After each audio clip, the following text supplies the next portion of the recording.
Hello साथीहरू नमस्ते अनि स्वागत छ मेरो मिनी ब्लगमा। आज चाहिँ म हजुरहरूलाई अन्डा र आलुको रेसिपी सेयर गर्न गइरहेकी छु। मैले चाहिँ आलुलाई उसिनेर यसरी राखेँ अनि त्यसपछि चाहिँ यो हो दुईटा हाँसको अन्डा। अनि मैले चाहिँ चुलोमा कराही बसालेर तेल पनि तताएर जिरा फुराएँ। जिरा फुराइसकेपछि मैले प्याज पनि हालेँ। प्याज हालेर मैले प्याजलाई रातो हुने गरेसम्म चलाउँदै पकाउँदै गरेँ। त्यसपछि यो चाहिँ हाँसको दुईटा अन्डा थियो।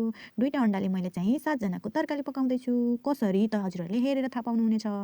अनि मैले मसलालाई पनि फ्राई गरेँ, चलाउँदै मसलाहरू रातो गराएँ। अनि किनकि हाँसको अन्डा थियो अनि मैले उसिनेर पकाएको होइन, त्यही भएर अन्डा हल्का हल्का बास्ना फाल्छ नि त हाँसको अन्डाले, त्यही भएर मैले मसलाहरू मजाले भुटेँ, टमाटरहरू हालेँ, बेसार हालेँ, नुन हालेर मजाले भुटभाट पारेँ। अनि टमाटर चाहिँ अचलको जाडोको टमाटर फेरि गल्न टाइम लाग्ने, अनि मैले टमाटर गलाउनको लागि मजाले मसला भुटभाट पार्दै टमाटर कतिखेर गल्छ भन्दै पहिलाले त्यसलाई गल्यो कि नै भन्दै उस गर्दै गरेँ। टमाटर फेरि गल्दै नगल्ने साह्रो टाइपको। अनि त्यसपछि मैले टमाटर गलिसक्यो अनि त्यसपछि दुईटा अन्डालाई हेर्नु न कसरी हालेँ। हेर्नु न अचम्म छैन, दुईटा अन्डाको पनि तरकारी कसरी बन्दो रहेछ। अनि मैले यसलाई फ्राई गरे जस्तै चलाउन लाग्यो त छित्रिनलाई। अनि मैले पछि मसलामा अन्डालाई यसरी भुटेँ।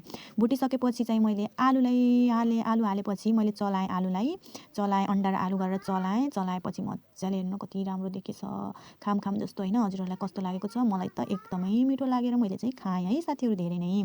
अनि मैले यसरी पकाइसकेपछि यो मजाले भुट्यो। भुटेपछि मैले पानी हालेँ। पानी हालेर यसको चाहिँ मैले हल्का ग्रेभी टाइपको बनाउनु थियो, किनकि 7जनालाई पुऱ्याउनु थियो नि त। तरकारी केही थिएन यो जाडोमा, फेरि अरू केही खानु मन लाग्दैन, झोल झाल मात्रै खानु मन लाग्छ, त्यही भएर। अनि यस्तो भयो हेर्नु न मेरो तरकारी। अनि मैले यसलाई ढाकेर हेरेको त हेर्नु न च्याउको तरकारी जस्तै पो देखियो, तर यो हो आलु अन्डाको तरकारी। अनि यो पाकिसकेको थियो। मैले चेतना मसला हालेँ, धनियाँको पात हालेपछि त ओहो तरकारीको त स्वादै बेग्लै। कस्तो राम्रो देखेछ हेर्नु न। अन्डा दुईटा अन्डा पनि हेर्नु, अन्डै मात्रै देखेको छैन। साथीहरू हजुरहरूले पनि यसै गरेर पकाएर खानु होला है। यो चाहिँ एकदम मिठो हुन्छ यसरी पकाएको अन्डा र आलुको तरकारी पनि। मैले चाहिँ पकाएर रेडी गरेँ। यहाँसम्म मेरो भिडियो हेरिदिनु भएकोमा हजुरहरूलाई धेरै धेरै धन्यवाद। फेरि पनि यस्तै भिडियो बनाएर हाल्ने नै छु।